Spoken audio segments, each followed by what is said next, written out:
नमस्ते म गोपी सापकोटा उनी निर्मला नमस्कार म निर्मला सापकोटा प्रसाद ओके निर्मला र म निर्मलाको च्यानल हो र निर्मला र म चाहिँ यो च्यानलमा यतिखेर हामीले पहिला एकपटक सुरु गरेको यो कपाल गफ लाई चाहिँ कन्टिन्यू गर्न लागिरहेछौँ। लास्ट टाइम हामीले चाहिँ हाम्रो चाइल्डहुड अथवा बाल्यकालको बारेमा कुरा गरेका थियौँ भने यसपटक पनि बाल्यकालकै कुरा हो, तर सँगसँगै यसमा धेरै हामी चाहिँ स्कुल लाइफको कुरा गर्छौँ।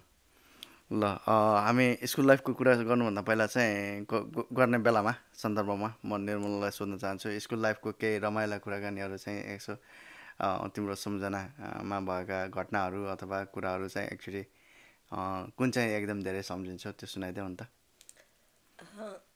स्कुल लाइफको कुरा गर्दा म सबैभन्दा धेरै सम्झिने चाहिँ एउटा दसैँको बेला सम्झिन्छु। दसैँको बेलामा चाहिँ छुट्टी हुँदाखेरि यति धेरै होमवर्क हुन्थ्यो, त्यो दसैँ मनाउनै नपाउने जति होमवर्क। तर हामी चाहिँ के गर्थ्यौँ भने 2-3 दिनसम्म चाहिँ होमवर्क मात्रै गर्ने दिनभरि, अनि होमवर्क सकेपछि एकदम फ्री भएर दसैँ मनाउने गर्थ्यौँ। अनि त्यो चाहिँ एउटा होमवर्क नसकुन्जेलसम्म चाहिँ एकदमै बन्धन जस्तो लाग्थ्यो। होमवर्क सकेपछि चाहिँ एकदम स्वतन्त्र भए जस्तो हुन्थ्यो। अनि हामी रमाइलो गर्ने, खेल्ने, कुद्ने गर्थ्यौँ। ओके, त्यो चाहिँ त्यो एकदमै तिमीले सम्झिने चाहिँ कुरा। दसैँको बेलामा दसैँको चाहिँ बेलाको टिचरहरूले धेरै होमवर्क दिएको सन्दर्भको कुरा गर्यौ होइन, यो चाहिँ तिम्रो विद्यार्थी भएको बेलाको कुरा भयो विद्यार्थी होइन। भएको बेलाको। अब हजुर, तिमी टिचर भएको बेलामा तिमीले चाहिँ विद्यार्थीहरूलाई धेरै होमवर्क दियौ कि दिएनौ त? दसैँको छुट्टीमा चाहिँ त्यस्तो धेरै त होइन, अलिअलि होमवर्क सजिलो खालको, उनीहरूलाई धेरै प्रेसर नपर्ने खालको चाहिँ होमवर्क दिन्थे। फेरि अब आफू स्टुडेन्ट हुँदा होमवर्क दिँदा दुःख मान्यो भने फेरि आफूले दिएन भने त उनीहरूले नपढ्लान् भनेर यसो इन्गेज हुन् पनि भनेर यसो सजिलो खालको होमवर्क दिन्थ्यो। ओके, भनेपछि दसैँ आयो अनि होमवर्कको कुरा, त्यसपछिको अरू कुनै इन्सिडेन्टहरू से लाइक तिमी अब 3 कक्षा 4 कक्षामा हुने बेलामा? म चाहिँ 7 कक्षामा हुने बेलाको एकदम सम्झिन्छु। 7 कक्षाको बेलामा चाहिँ हामी स्कुलबाट फर्किँदा हामी प्राय जसो अलमलिएर फर्किने क्या, बाटैमा खेल्ने बिताउने। त्यहाँ बाटामा चाहिँ बाघचाल खेल्ने चिजहरू त्यो सिमेन्टमा चाहिँ खोपेर राखेको हुन्थ्यो। अनि त्यसमा मजाले बाघचाल खेल्ने। त्यो कति बज्यो घर पुग्ने बेलामा कति बज्छ भन्ने केही थाहा छैन। अनि सबै साथीहरू त्यस्तै। तर अब त्यो बेला कस्तो थियो भने अलिक सुरक्षित समय पनि थियो।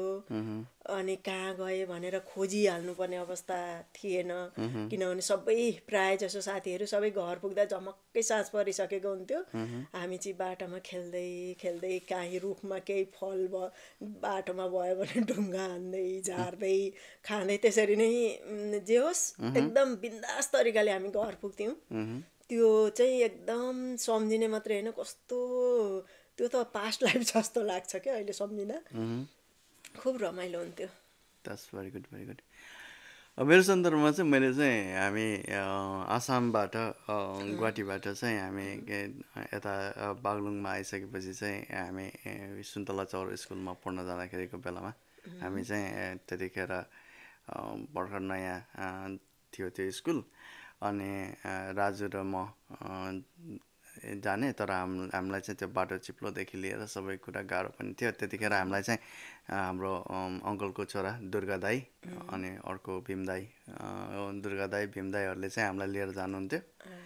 अनि हामी एकचोटिको सम्झना चाहिँ मलाई के छ भनेदेखि हामी गइरहेको थियौँ अनि त्यसपछि त्यहाँ एउटा खेत अनि कान्लाहरू थियो कि, अनि त्यहाँ चाहिँ कान्लाहरूमा चाहिँ हामीले जम्प गरेर अनि त्यसपछि कसले एउटा कान्लोबाट तल्लो कान्लो होइन कि एउटा कान्लोलाई फर्केर अनि अर्को कान्लोमा जाने, लाइक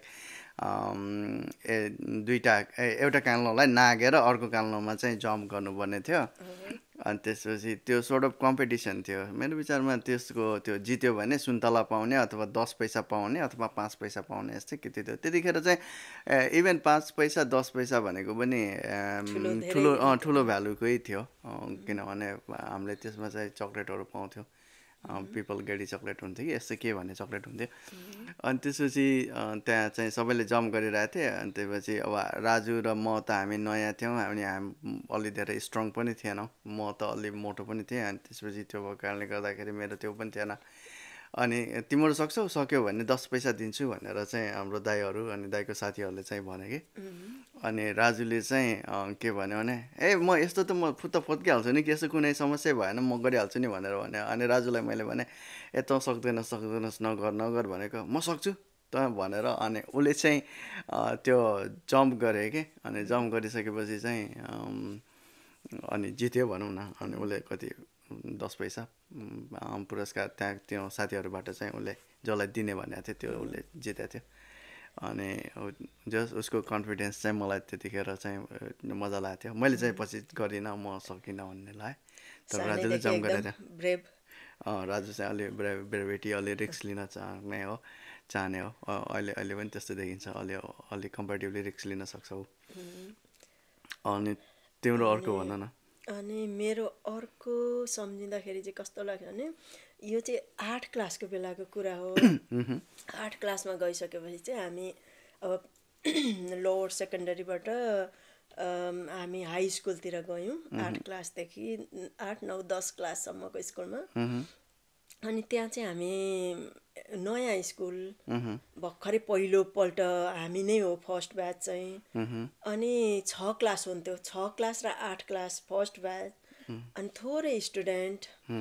त्यो चाहिँ एक किसिमले भन्यो भने बोर्डिङ स्कुल थियो अनि अब त्यहाँ चाहिँ थोरै 2टा क्लासमा गरेर 24 जना विद्यार्थी थियौँ जम्मा गरेर 48 जना अनि तर हामी चाहिँ सुरुमा जाँदा त्यहाँ 2टा क्लास जस्तो हुँदैन थियौँ कि 2टै क्लासमा पढ्नेदेखि बाहेक जति बेला पनि हामी सँगै बस्ने अनि एकै ठाउँमा बस्ने लन्च पनि सँगै खाने गर्दा हामी भाइ बहिनीहरू सबै भाइ बहिनी र दिदीहरू दिदी दाइ दिदी जस्तो भएर बस्थ्यौँ यो 6, 7, 8 लाई एउटै क्लास होइन 6 र 8 क्लास थियो त्यहाँ 7 क्लास थिएन त्यो चाहिँ नयाँ खुल्दाखेरि अनि अब 8 चाहिँ 9 मा जाने 6, 7 मा जाने अनि फेरि त्यहाँ 6 मा भर्ना आउँथ्यो कि नयाँ त्यसरी ग्याप फिल भएको थियो तर पहिलो वर्ष चाहिँ 7 क्लास थिएन त्यहाँ अनि त्यो चाहिँ एकदमै रमाइलो लाग्थ्यो कि पारिवारिक वातावरण थियो अनि अब त्यहाँ बिस्तारै अब हामी 8 क्लास 9 क्लास हुँदै गयौँ नयाँ विद्यार्थीहरू आएपछि बल्ल हामी क्लास छुटेर अलिक धेर भएपछि अनि बल्ल छुट्टै क्लास छुट्टै साथी भएर बस्यौँ तर त्यो जुन 6 क्लास र 8 क्लासमा हुँदा चाहिँ हामीलाई एकदमै टिचरहरू पनि आफ्नै प्यारेन्ट्सहरू जस्तो अनि स्टुडेन्टहरू पनि मिलेर परिवारका दाइ दिदी भाइ जस्तो भएर बस्थ्यौँ त्यो चाहिँ अहिले पनि एकदमै रमाइलो लाग्छ ओके गुड मेरो केसमा कुरा गर्दाखेरि चाहिँ त्यसपछि हामी अब म फेरि ब्याक टु सुन्तला चौर 3 कक्षामै पढ्दाखेरिको कुरा गर्छु होइन अनि त्यसपछि हामी चाहिँ गुवाहाटीबाट आएको हुनाले त्यो म त्यहाँ नयाँ नै थिएँ अनि त्यसपछि अब सबैजनाको चाहिँ स्कुलमा चाहिँ बस्ने बेन्चहरू चाहिँ आफ्नै बेन्च हुने अनि कसैले पनि नयाँ भए बसाउनै नमान्ने के त्यो भएको थियो अनि बसाउनु नमान्ने अनि त्यो क्लासमा हामी 3 कक्षाको कुरा हो त्यसमा चाहिँ 2 जना केटीहरू मात्रै थियो के क्लासमा अरू सबै केटाहरू थियो अनि त्यसपछि चाहिँ अब स्पेस भनेको त 2 जना केटीले एउटा मात्रै बेन्चमा बसेर हुन्थ्यो अनि त्यो केटीहरूसँग फेरि बस्न मान्दैन थियो है अनि त्यसपछि मलाई चाहिँ केटीको बेन्चमा लगेर राखिदिन्थ्यो अनि म चाहिँ अनि मलाई कम्फर्टेबल त होइन तर चाहिँ अब अरू अप्सन नभएको हुनाले चाहिँ म त्यहाँ बस्थेँ कि त्यहाँ बसेर पढ्थेँ तर त्योमध्ये एकजना चाहिँ अलि जान्ने नै थियो अनि त्यो कारणले गर्दाखेरि चाहिँ आई थिङ्क तर त्यसरी सोध्ने कुरा गर्ने कुरा त हुँदैन थियो त्यति बेला तर पनि मलाई चाहिँ बस्ने ठाउँ नभएर म चाहिँ केटीहरूसँग बस्नु पर्थ्यो भन्ने त्यो बस्नु परेको थियो त्यो गाह्रो भएको सम्झिँदाखेरि केटाकेटी हुँदाखेरि चाहिँ मलाई चाहिँ त्यो सम्झना आउँछ ल तिम्रो नेक्स्ट अर्को मेरो नेक्स्ट अर्को के भनेदेखि हामी 8 क्लासकै कुरा है बहिनी 6 क्लासमा म 8 क्लासमा भएर गयौँ अनि त्यहाँ चाहिँ त्यो पहिलो वर्ष नै अब हामी माघदेखि क्लास नयाँ क्लास सुरु हुने होइन फागुन चैत हुँदै बर्खे बिदासम्म आयो अनि बर्खे बिदामा चाहिँ 2 महिना छुट्टिन्थ्यो नि ओहो त्यो बर्खे बिदाको 2 महिना छुट्टी भएर स्कुल फर्किँदा प्राय सबै यस्तो तरिकाले बढेर गएका हुन्थे होइन हलक्कै बढेका हुन्थे कि प्राय सबै स्टुडेन्टहरू 2 महिनामै 2 महिनामै त्यो बर्खे बिदापछि जाँदा अनि म र बहिनी जाँदाखेरि पनि बर्खे बिदापछि जाँदा बहिनी चाहिँ मभन्दा अलिकति बढी यो चाहिँ इन्ट्रेस्टिङ लाग्छ कि अनि त्यहाँनिर बाटोमा चाहिँ एकजना जे होस् यो बाटोमा एउटा घर थियो जहाँ चाहिँ एकजना बुवा हुनुहुन्थ्यो उहाँले चाहिँ अब दिनदिनै यताउति बाहिर काम गर्दा गाईहरू सार्ने त्यहाँ चाहिँ खेतीपातीकै काम हुन्थ्यो त्यति बेला त्यति धेरै बजार भइसकेको थिएन अनि एक दिन चाहिँ उहाँले के भन्नुभयो भने होइन तिमीहरू त अलिक दिन अगाडि त कस्तो कुचाको मुख काटे जस्तो थियो आज त एक्कासी तल र माथि भयो भनेर सोध्नु भएको थियो कि कुचाको मुख भनेको चाहिँ कुचाको पछाडिपट्टि बराबर थियो अहिले एकैचोटि यो 1-2 महिनामै कस्तो तलमाथि भयो कसरी भनेर सोध्नुहुन्थ्यो अनि त्यो चाहिँ इन्ट्रेस्टिङ लाग्छ अनि बहिनी चाहिँ मभन्दा जे होस् त्यसपछि अग्ली भएको भए अग्ली म हो चाहिँ भएँ म त्यति धेरै अग्ली भइनँ अनि त्यो चेन्ज त्यो सम्झिँदाखेरि चाहिँ अचम्म लाग्छ मलाई अनि अर्को कुरा चाहिँ त्यस बेलाकै कुरा गर्दाखेरि अब हामी पढ्दै पढ्दै गयो अनि अब धेरै वर्षपछि भनौँ न सोसियल मिडियाबाट पहिलेको साथीहरू कन्ट्याक्ट भए धेरै वर्षपछि त त्यही पहिले पढेको कत्रा भए कस्ता भए भनेर पनि नचिन्ने भयो क्या कति त्यो भाइ बहिनीहरू त्यस बेला 6 क्लासमा पढ्नेलाई त अहिले देख्दाखेरि होइन भन्ने जस्तै हुन्छ अनि त्यसमा पनि 2 जना चाहिँ के भयो भने 2 जना चाहिँ एकजना चाहिँ क्यान्सर भएर अनि एकजना चाहिँ एउटा के अर्कै केही बिरामले चाहिँ 2 जना मरे है त्यो भाइ बहिनीहरू अनि त्यो पनि सम्झना आउँछ मलाई अर्को एउटा सम्झना आउने कुरामा त्यसपछिको अरू पहिलेको कुरा सम्झिँदा त्यस्तै हो अहिले तपाईँले एउटा केही मलाई पछि त्यसपछि हामी पहाडपछि हामी चाहिँ यता गैँडाकोटमा आयौँ गैँडाकोटमा आइसकेपछि कालिका निमाविमा चाहिँ आइपुगेका थियौँ होइन त्यहाँ पढ्न थाल्यौँ कालिकामा चाहिँ अब like very scattered sort of memories होइन अनि फन खाले अथवा त्यो सम्झिने खालेमा चाहिँ के हो भने एउटा चाहिँ म फेरि पनि त्यही म आफू मोटो भएको सन्दर्भकै कुरा गर्छु है अनि त्यसपछि म त्यहाँ कालिकामा आइसकेपछि चाहिँ के भयो भनेदेखि अनि म मोटो मान्छे मोटो आएँ अनि त्योभन्दा पहिला चाहिँ थानेश्वर त अब अहिले पनि हाम्रो साथी अनि थानेश्वर चाहिँ त्यहाँ मोटो रहेछन् होइन अनि त्यसपछि म आएपछि थानेश्वर भन्दा पनि मोटो भएँ अनि त्यतिखेरको बच्चाहरूको बिलिभको के हुन्थ्यो भने चाहिँ जो धेरै मोटो छ अनि त्यो मोटो चाहिँ दह्रो हुन्छ भन्ने खाले थियो कि अनि त्यसपछि एकजना हामी त्यस्तै घरबाट अनि त्यहाँ अनि केटाहरू चाहिँ साथीभाइहरू चाहिँ मोटोलाई लडाउन एकदम कोसिस गरेर हुन्थ्यो जिस्काउने तँलाई यस्तो भन्यो तँ लड भन्ने अनि त्यसपछि त्यसबाट चाहिँ फन लिने हुन्थ्यो होइन फाइट गराउने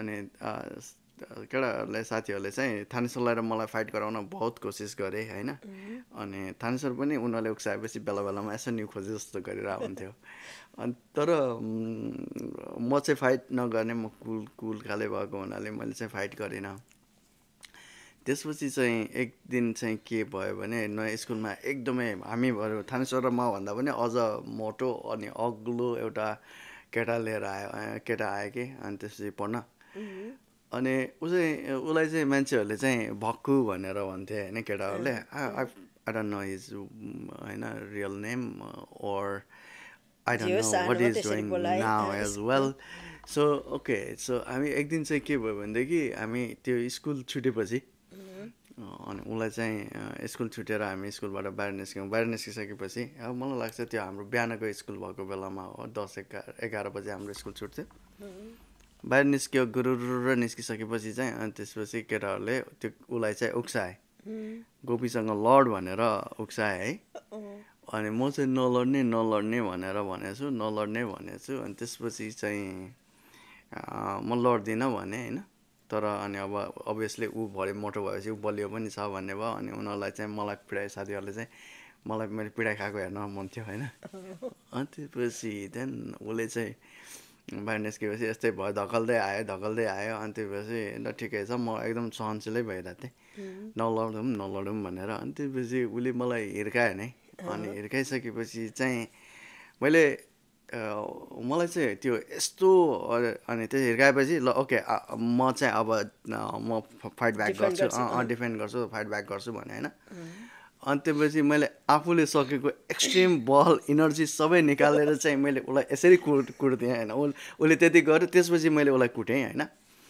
अनि त्यसपछि फाइट ब्याक गरेँ लिटरली चाहिँ। अनि उसले हान्यो, उसले हानेकोलाई पनि डिफेन्ड गरेँ। त्यसपछि पनि म एकदमै यस्तोसँग कुटेँ कि अनि त्यसपछि त्यो साथीहरूले छुट्याएँ त्यसपछि होइन अभियसली। तर मैले पनि त्यो एउटा लेभलमा ऊ पराजित भइसकेपछि मैले फाइट गर्ने हिर्काउने कुरा थिएन।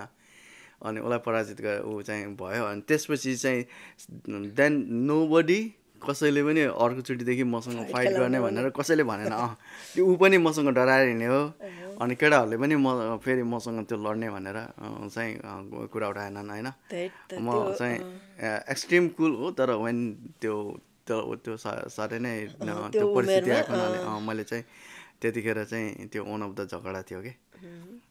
I think that was the only one I think I fought. Otherwise, I was one like cool sort of guy.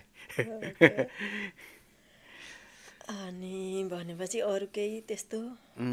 अर्को त खासै मलाई अहिले ठ्याक्कै सम्झना भएन। तिमीलाई केही सम्झना छ भने तिम्रो आफ्नो भन। अनि अर्को हाम्रो चाहिँ अर्को सम्झना चाहिँ के भनेदेखि हाम्रो स्कुलको छेउमा भर्खरै एउटा नयाँ बरफ फ्याक्ट्री आइरहेको थियो। अनि हामी चाहिँ लन्च हुने साथ गुटुटु कुद्ने फेरि बरफ खान। अनि गएर हामी फ्याक्ट्रीमै गएर एकवटा सिन्के बरफ किन्दै लिएर खाँदै आउँथ्यौँ। अर्को त्यो रमाइलो बेला थियो। अनि त्योभन्दा पनि इन्ट्रेस्टिङ चाहिँ कस्तो थियो भने म चाहिँ एकदमै पातलो के सानोमा, सानै पातलो। अनि म चाहिँ अब कसैले एक्सपेक्ट गरेका थिएनन् कि म कति दौडिन अथवा के गर्न सक्छु भन्ने। अनि एक दिन अब त्यो वर्षै पछि हुन्छ नि खेलकुद त्यो पहिलो साल थियो हामी 8 क्लासमा पढ्दा। अनि पहिले त अब मलाई नै पनि थाहा थिएन। अनि त्यहाँ विभिन्न गेमहरू 100 मिटर, 200 मिटर, अनि 400 मिटरको रिले, यिनीहरू गेमहरू चाहिँ थिए। अनि अब सबै थोरै विद्यार्थी सबैले भाग लिनुपर्ने। अनि मैले चाहिँ त्यो 100 मिटर पनि जितेँ दौडेर। म आफूलाई नै छक्क लाग्छ, म त्यस्तो दौडिन सक्ने जस्तो पनि थिएन। अनि 200 पनि जितेँ। अब रिलेमा पनि म अब छिटो दौडिने भएको हुनाले हाम्रै टिमले जित्यो। अनि त्यसपछि चाहिँ मलाई एकदमै रमाइलो लाग्यो कि ओहो खेलेपछि दौडेपछि जितिने रहेछ भनेर। त्यसपछि अब 10 क्लाससम्म मैले त्यो गेमहरू प्रायः सबैमा भाग लिएँ, सबैमा जितिरहेको थिएँ। त्यो चाहिँ इन्ट्रेस्टिङ लाग्छ। अहिले आएर त्यसको ठ्याक्कै अपोजिट भइरहेछ। अहिले मलाई 100 मिटर दौडिनु भनेको त्यहाँभन्दा कठिन केही हुँदैन। अनि त्यही हो इन्ट्रेस्टिङ कुरा मेरो चाहिँ। तिमीले दौडिनेको कम्पिटिसनको कुरा गर्दा चाहिँ मैले अहिले फेरि अर्को एउटा कम्पिटिसनकै कुरा याद भए। कम्पिटिसन वास्तवमा मेरो राइटिङको जर्नी पनि त्यहाँबाटै सुरु भयो भन्दा पनि हुन्छ होइन। सोर्ट अफ किनभने त्यो एउटा one of the motivating factors थियो। अनि त्यसपछि त्यो चाहिँ कक्षा 3 कक्षामै हो। पहिलो वर्ष चाहिँ म 3 कक्षा फेल भयो, दोस्रो वर्ष चाहिँ अनि अलि मैले बेटर गरेँ। अनि सबै कुरा सिक्दै पनि गएँ। अनि त्यसपछि त्यतिखेरको चाहिँ यो चाहिँ पुस 14 गतेको जस्तो लाग्छ। पुस 14 गते चाहिँ राजा वीरेन्द्रको चाहिँ जन्मोत्सव हुन्थ्यो। अनि रिजल्ट पनि लगभग त्यही दिनै रिजल्ट गर्ने हुन्थ्यो। अनि त्यतिखेर स्कुलमा चाहिँ निबन्ध प्रतियोगिता, कविता प्रतियोगिता यस्तोहरू गराउने गरिन्थ्यो। अनि मेरो त्यसपछि त्यहाँ चाहिँ मैले निबन्ध प्रतियोगितामा चाहिँ मैले भाग लिएको थिएँ। र त्यहाँ आई थिङ्क निबन्ध लेख्ने हामी 2 जना मात्रै थियौँ कि अथवा 2-3 जना कति थियौँ जस्तो लाग्छ। अनि एउटा चाहिँ त्यो स्कुल प्राइभेट नै थियो कि निमावि थियो, सुन्तला चौर त्यतिखेर मेरो विचारमा प्राइभेट थियो होला हो। त्यहाँ 5 कक्षासम्म मात्रै थियो कि जस्तो लाग्छ कि निमावि थियो 7 को थियो। भीम केसी कमल त्यो स्कुलमा पढ्नुहुन्थ्यो। उहाँ चाहिँ अहिले पोर्चुगलमा हुनुहुन्छ। अनि अहिले त त्यस्तो सम्पर्क छैन। अनि उहाँ चाहिँ एउटा पढ्ने क्लासको हाम्रै त्यहाँ स्कुलको सबैभन्दा टप क्लास जुन हो, मोस्ट लाइकली 7 हुनसक्छ, अरू त्यो 7मा उहाँ फर्स्ट भइराख्नुहुन्थ्यो कि। अनि त्यसपछि उहाँले श्रीपाँच वीरेन्द्र भन्ने टपिक दिएको थियो, त्यसमा उहाँले एउटा लेख्नुभयो, निबन्ध लेख्नुभएको थियो। अनि मैले पनि त्यसैमा निबन्ध लेखेको थिएँ। म 3 क्लास पास गरेको त्यतिखेर चाहिँ उहाँ फर्स्ट, म सेकेन्ड भएको थियौँ। अरू 1-2जना को थियो मलाई याद भएन। अनि त्यो एउटा त्यतिखेर त्यो पुरस्कार पाएको थियो। राइटिङमा चाहिँ फर्स्टमा पुरस्कार पाएको हुनाले त्यो चाहिँ मलाई सम्झना छ। त्यसरी पनि म राइटिङमा लेख्नलाई मोटिभेट गरे हो।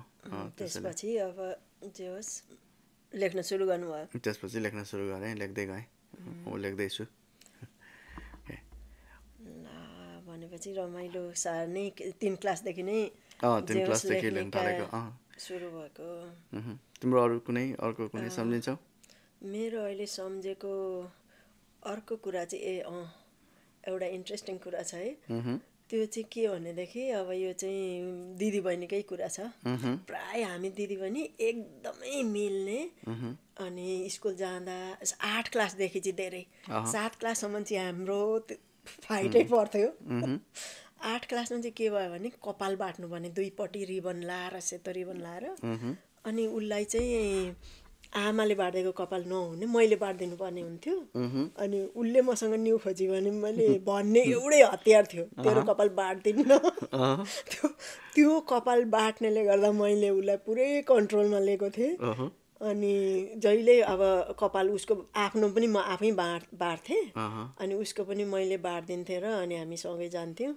त्यो कपाल बाँडिदिने जानेको उसको भनाइअनुसार अथवा सोचाइअनुसार चाहिँ मैले बाँडिदिएको राम्रो हुन्छ आमाले भन्दा पनि भन्ने उसको सोचाइ थियो।